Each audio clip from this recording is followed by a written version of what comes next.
आपल्या सर्व रुग्णांना समान वागणूक देणे हे डॉक्टरांचे कर्तव्य आहे. आम्ही डॉक्टर सर्व रुग्णांवर उपचार करतो. आम्ही कोणालाही दोषी किंवा चांगल्याचे प्रमाणपत्र देत नाही. तुम्ही एक रुग्ण आहात. परिस्थिती समजून घेण्याचा प्रयत्न करा. ती वेश्या असली तरी मला काही फरक पडत नाही. मी तिला बरे करण्यासाठी माझ्या परीने सर्वोत्तम प्रयत्न करेन.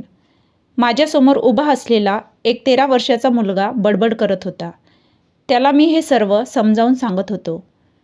तो म्हणाला, डॉक्टर सर, ही बाई माझ्या आईबाबासारखी आहे.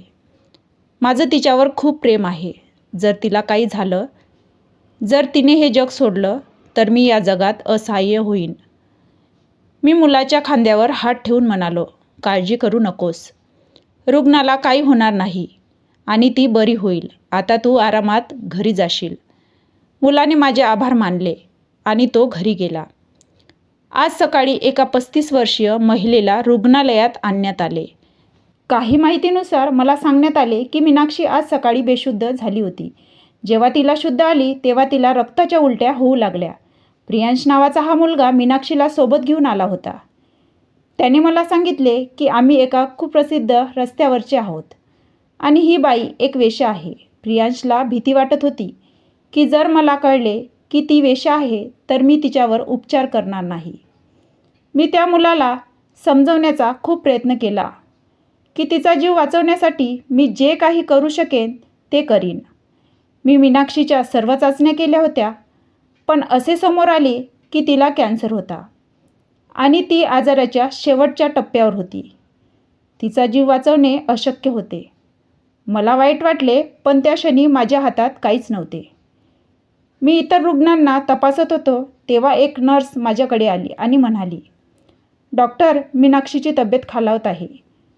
तुम्ही एकदा येऊन तिला बघायला हवं. मी पटकन उठून मीनाक्षीच्या वॉर्डमध्ये गेलो. तिला खूप वेदना होत होत्या. यावेळी तिला रक्ताची उलटी झाली होती. मी मीनाक्षीला शांतपणे इंजेक्शन घ्यायला सांगितले. बघा, मी मीनाक्षीला इंजेक्शन दिले. तिचे डोळे बंद होते. माझ्या हातात दुसरे काहीच नव्हते. मला माझ्या रुग्णाला कोणत्याही वेदनेत बघायचे नाही, म्हणून मी तिला आराम देणारे इंजेक्शन दिले. तोपर्यंत मीनाक्षी झोपी गेली होती. नर्स निघून गेली होती. मला स्टॉप रूममध्ये परत जायचे होते, पण मीनाक्षीचा चेहरा पाहताच मी थांबलो. तिच्या चेहऱ्यावर एक वेगळेच आकर्षण होते. मी तिथेच उभा राहिलो आणि कोणताही संकोच न बाळगता तिच्या चेहऱ्याकडे पाहू लागलो. तिचे डोळे मिटलेले होते, पण तिच्या चेहऱ्याच्या ठेवणीमुळे तिचे डोळे खूप मोठे असावेत, तिची वैशिष्ट्ये भरीव असावीत असे वाटत होते. तिचे होठ तिच्या चेहऱ्याकडे अधिक लक्ष वेधून घेत होते. ती वाटत नव्हती की ती एक वेश्या आहे. ती एक सुंदर स्त्री होती. अनेक लोक तिची प्रशंसा करत असतील. मीनाक्षी तिच्या कारकिर्दीच्या शिखरावर असली पाहिजे, पण तिला याची कल्पनाही नव्हती की हा आजार तिला आतून पोखरत होता आणि तिला मृत्यूच्या दारात आणून ठेवून आला होता. माझ्या वैयक्तिक आयुष्यात असे क्वचितच घडले आहे की एखादा चेहरा, एखादी व्यक्ती माझ्या मनात घर करून राहिली. जेव्हा मी मीनाक्षीला पहिल्यांदा पाहिले तेव्हा मला कधीच वाटले नव्हते की घरी गेल्यानंतरही मी तिच्याबद्दल विचार करत राहीन. पण यात काही शंका नाही, मीनाक्षीचे व्यक्तिमत्व खूप आकर्षक होते असे नाही. मी रात्रभर तिच्याबद्दलच विचार करत राहिलो. जेव्हा मी हॉस्पिटलमध्ये पोहोचलो तेव्हा मी सर्वात आधी मीनाक्षीच्या वॉर्डमध्ये गेलो. तिचे रिपोर्ट्स पाहिल्यावर मला कळले की मीनाक्षी फक्त काही दिवसच जगेल. म्हणून मला तिला आराम मिळावा याची खात्री करायची होती. मला माहीत आहे की वेश्याचे आयुष्य खूप कठीण असते. मीनाक्षीने तिचे शेवटचे श्वास आरामात आणि शांततेत घ्यावेत अशी माझी इच्छा होती. जेव्हा मी मीनाक्षीच्या वॉर्डमध्ये पोहोचलो तेव्हा ती जागी होती. तिच्या चेहऱ्यावर एक सुंदर हास्य होते. मी म्हणालो, आज तुम्ही खूप फ्रेश दिसत आहात. माझे बोलणे ऐकून मीनाक्षी हसली आणि म्हणाली, कठीण परिस्थितीशी कसे लढायचे हे मला माहीत आहे. मी हसलो. मीनाक्षी आणखी काहीतरी बोलू लागली. डॉक्टर, मला एक सामान्य स्त्री समजू नका. घरात वाढलेली नाजूक स्त्री आणि वेश्या राहणारी स्त्री यांच्यात खूप मोठा फरक आहे. एका गिराईकाला मिठी मारून दुसऱ्यासाठी तयार होणाऱ्या स्त्रियांमध्ये मला मोठे धैर्य आणि शौर्य दिसते. मी नकारार्थी मान हलवली आणि ती म्हणाली, कृपया मला माझ्या आजाराबद्दल सांगा. मी अजिबात धीर सोडणार नाही. मी रडत बसणार नाही. माझी काही अपूर्ण कामं आहेत जी मला मरण्यापूर्वी पूर्ण करायची आहेत. मला अज्ञानात मरायचं नाही. मला माझं काम पूर्ण करून मरायचं आहे. मी मीनाक्षीच्या डोळ्यांकडे अगदी बारकाईने पाहिलं. तिचा प्रत्येक शब्द खरा होता. मीनाक्षीचे डोळे त्याची साक्ष देत होते.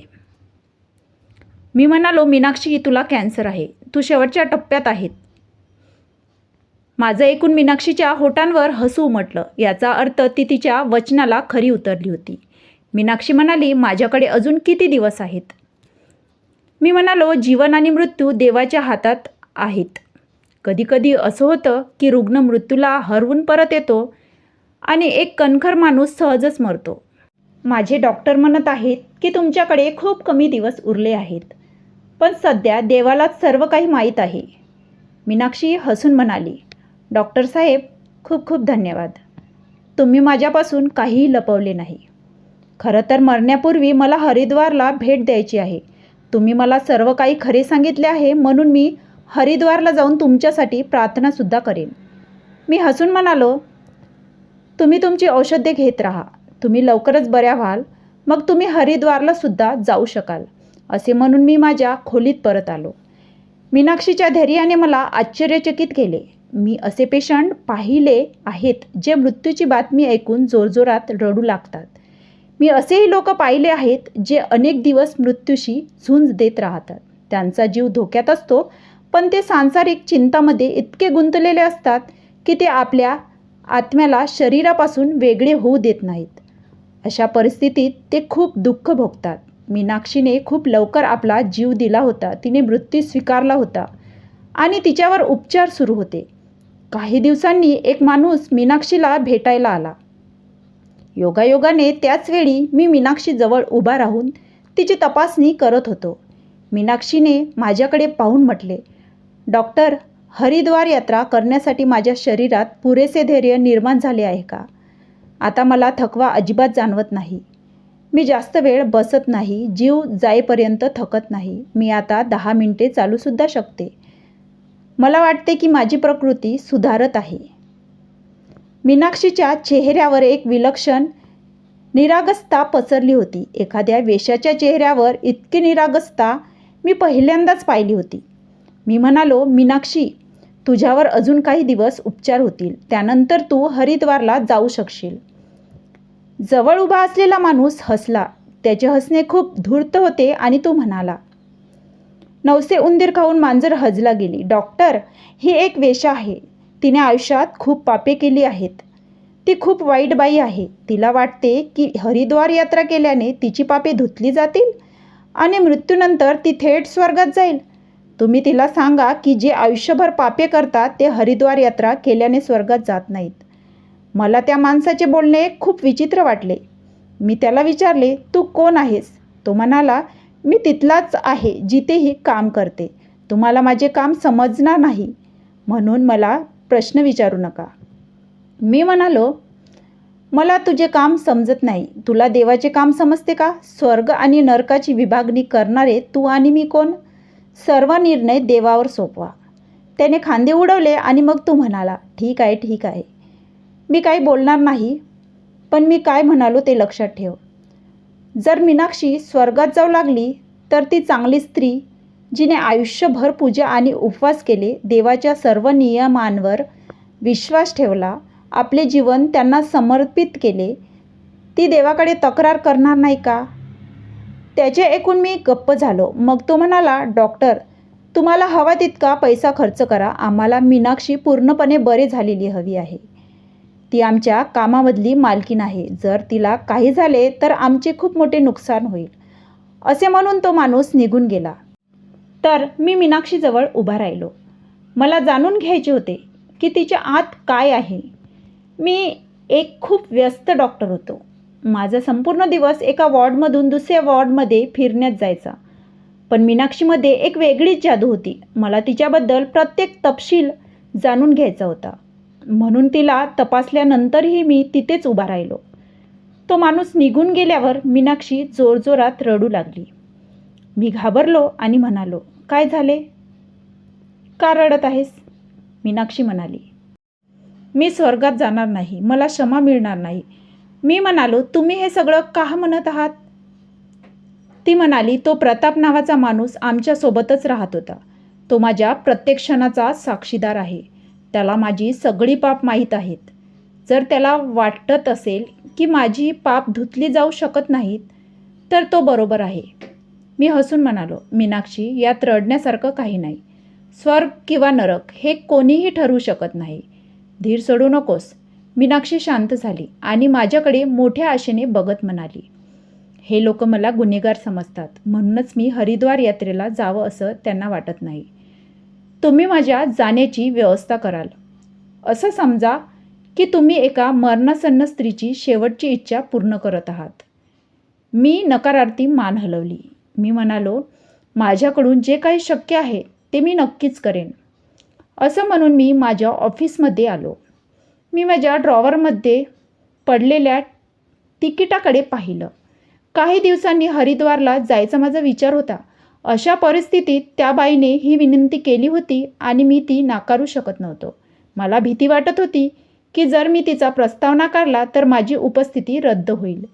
मी ठरवले होते की मी त्या स्त्रीला हरिद्वारला नक्कीच घेऊन जाईल. मी तिचे रिपोर्ट्स पाहिले होते. तिची प्रकृती दिवसेंदिवस खालावत होती. तिच्याकडे फार कमी दिवस उरले होते. जे काही करायचे होते ते मला लवकर करायचे होते.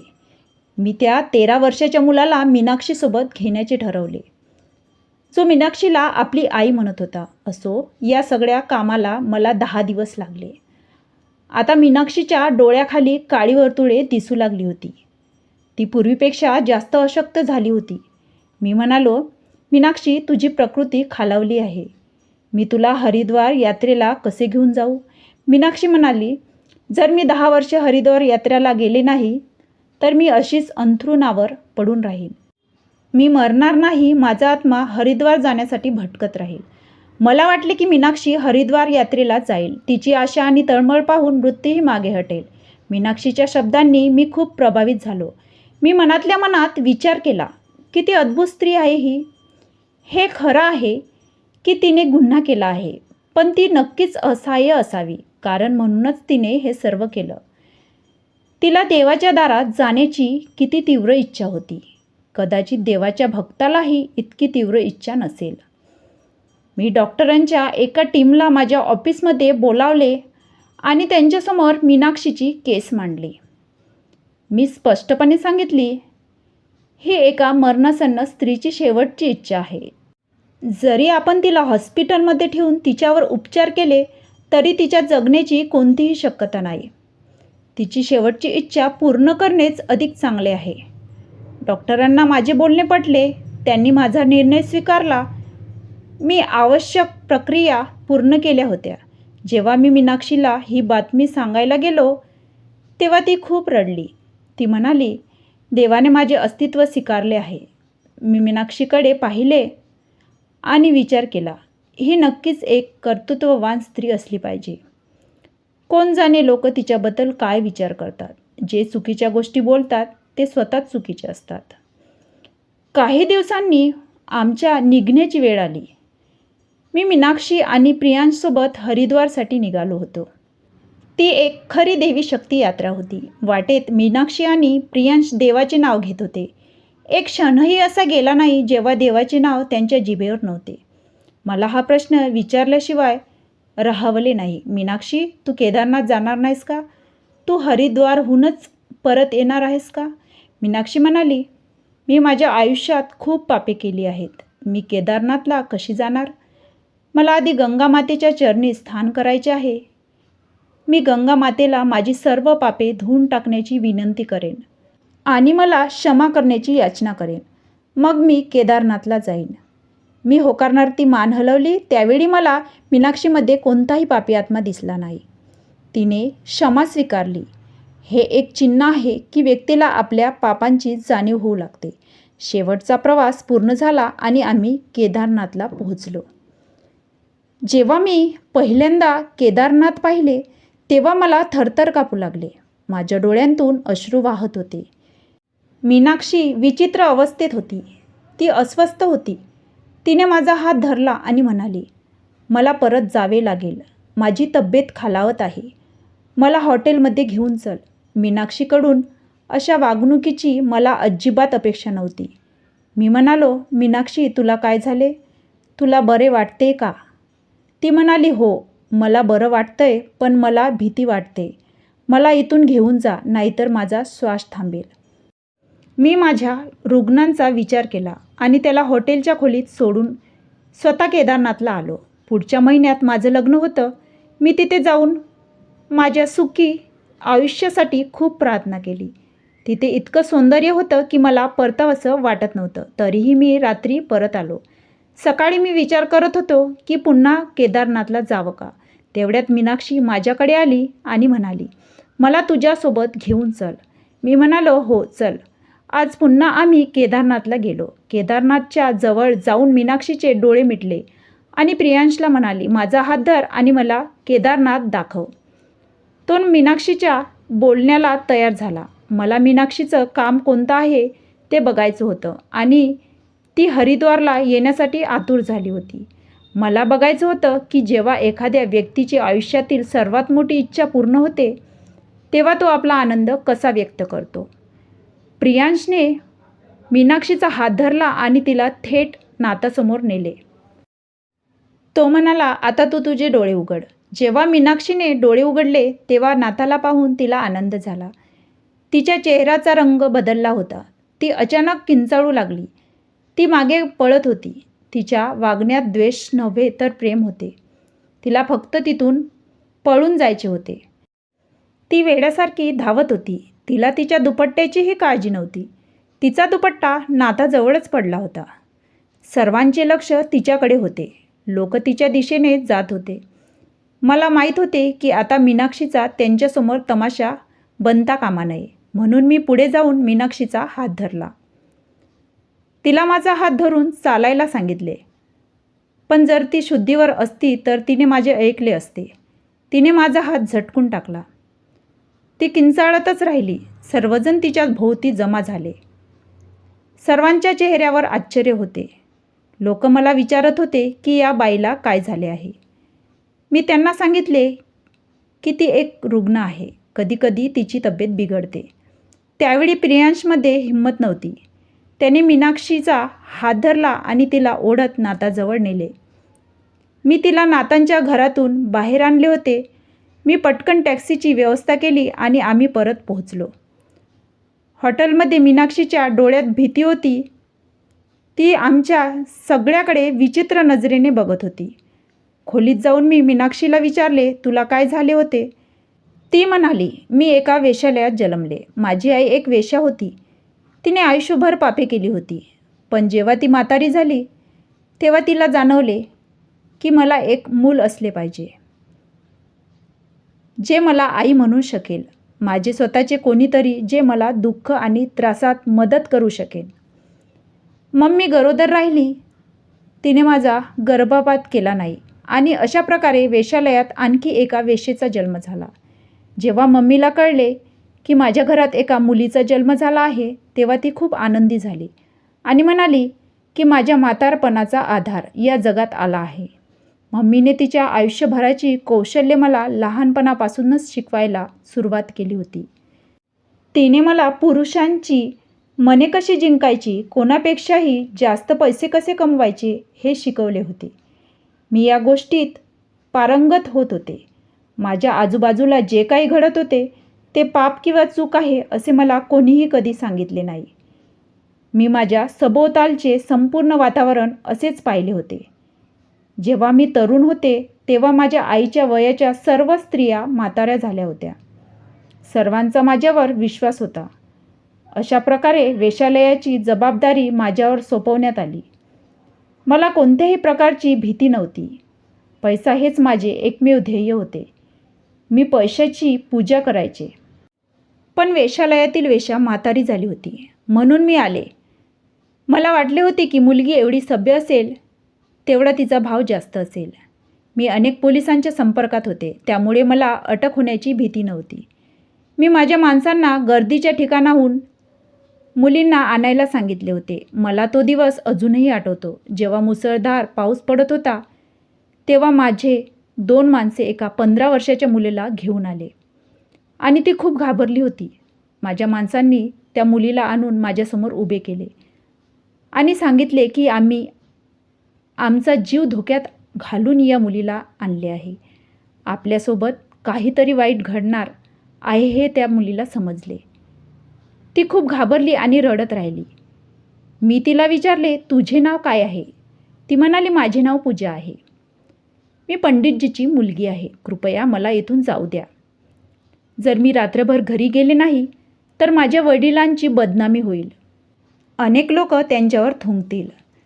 सगळे म्हणतील की पंडितजी लोकांना चांगुलपणा शिकवतात, पण त्यांची स्वतःची मुलगी घरातून पळून आली आहे. माझे घरातून अपहरण झाले होते हे कोणालाही कळणार नाही. मी हसून म्हणाले, तुझ्या डोळ्यात मला लाज दिसते.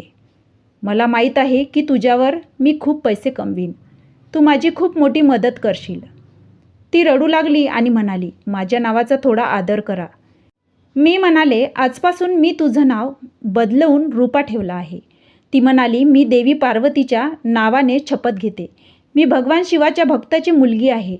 मी माझं संपूर्ण आयुष्य भगवान शिवाच्या चरणी घालवलं आहे, म्हणून माझ्या डोळ्यात लाज आहे. माझ्या वडिलांनीही आपलं संपूर्ण आयुष्य भगवान शिवाच्या सेवेत घालवलं आहे. जर मी अशा ठिकाणी राहिले तर आत्महत्या करेन. तिचे शब्द ऐकून मी हसत होतो. मग तिच्या गालावर एक थप्पड मारून म्हणाले, एका वेश्येसमोर ही सगळी नावे घेऊन मी तुला जाऊ देईन असं तुला वाटते का? तसा विचारही करू नकोस.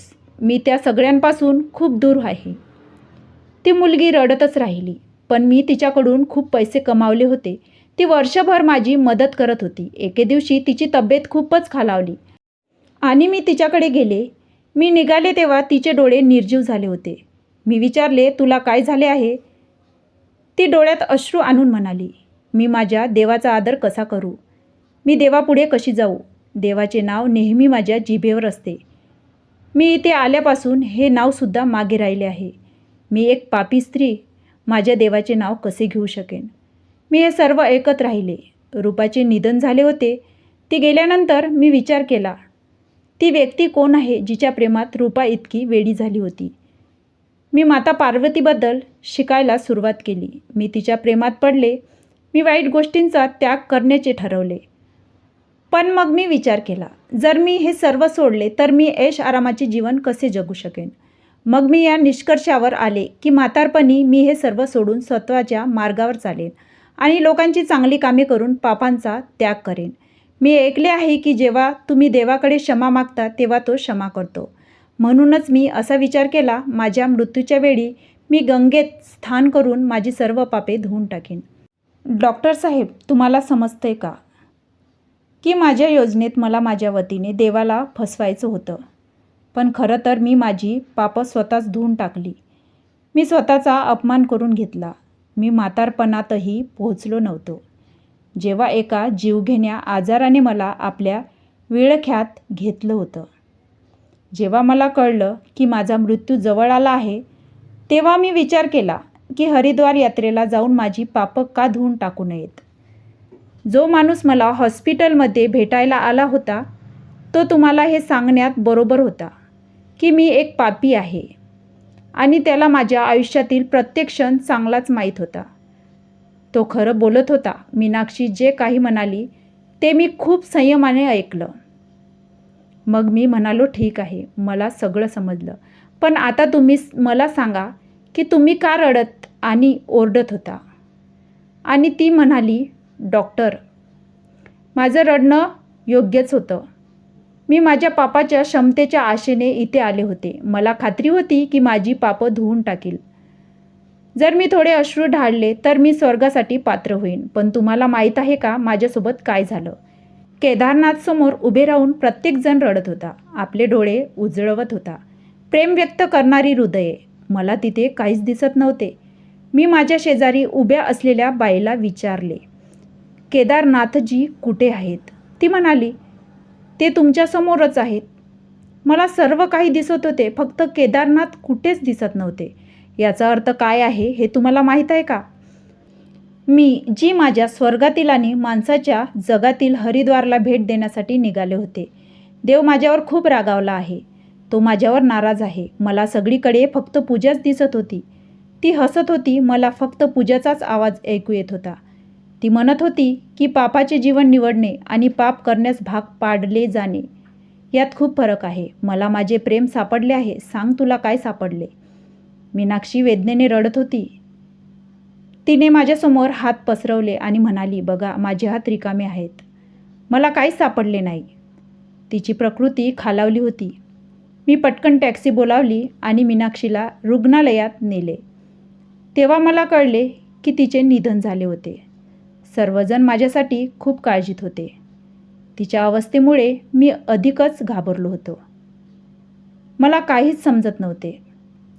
तिच्या मृत्यूनंतर तिचं काय होईल याची मला काळजी वाटत होती. मी सगळ्यांना सांगितलं की मीनाक्षीचे अग्निसंस्कार करावेत. निदान तिच्या आत्म्याला तरी थोडा दिलासा मिळेल यासाठी परवानगी घ्यायला मी ऑफिसमध्ये गेलो आणि माझी इच्छा फेटाळण्यात आली. काय चाललं याचं मला आश्चर्य वाटलं. मग मी मीनाक्षीचे अंत्यसंस्कार करून तिला तिच्या घरी परत आणलं. मीनाक्षीची चिता तिच्या वेश्यागृहाच्या मालकाच्या हवाली करून मी घरी परत आलो. या घटनेला 4 वर्षे उलटून गेली आहेत. पण मीनाक्षीचा विचार माझ्या मनातून काही केल्या जात नाही. मला समजलं की कोणावरही अन्याय करू नये. आपल्या ऐहिक इच्छांसाठी कोणालाही पापाच्या दलदलीत ढकलू नये. या जगातलं आयुष्य खूप लहान आहे. स्वतःच्या सुखसमाधानासाठी कोणालाही पापाच्या दलदलीत ढकलू नये. जेव्हा कधी मी पूजा करतो तेव्हा मी नक्कीच मीनाक्षीसाठी प्रार्थना करतो. देव तिच्या आत्म्याला शांती देवो. आणि माझं तुम्हा सर्वांना आवाहन आहे की तुम्ही सुद्धा तिच्या आत्म्यासाठी देवाला प्रार्थना करा. मला माहीत नाही तिच्या आत्म्याचे काय झाले असेल की मरणाच्या वेळी तिने आपल्या मनात देवाचे भय निर्माण केले होते. तिच्या आत्म्याला मुक्ती मिळेल की तिला कठोरतम शिक्षा मिळेल मला माहीत नाही. पण मला एवढे समजले आहे की प्रत्येक माणसाने आपल्या आत्म्यात देवाचे भय निर्माण केले पाहिजे. देवाचे डोळे असतात जे आपल्याला नेहमी पाहतात.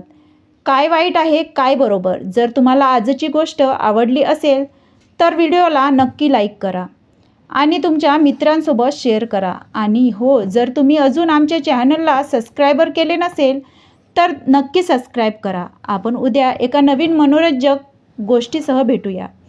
तुमचे प्रेम आणि आपुलकी नेहमी माझ्यावर ठेवा. माझ्या सर्व मित्रांना प्रेमळ शुभेच्छा.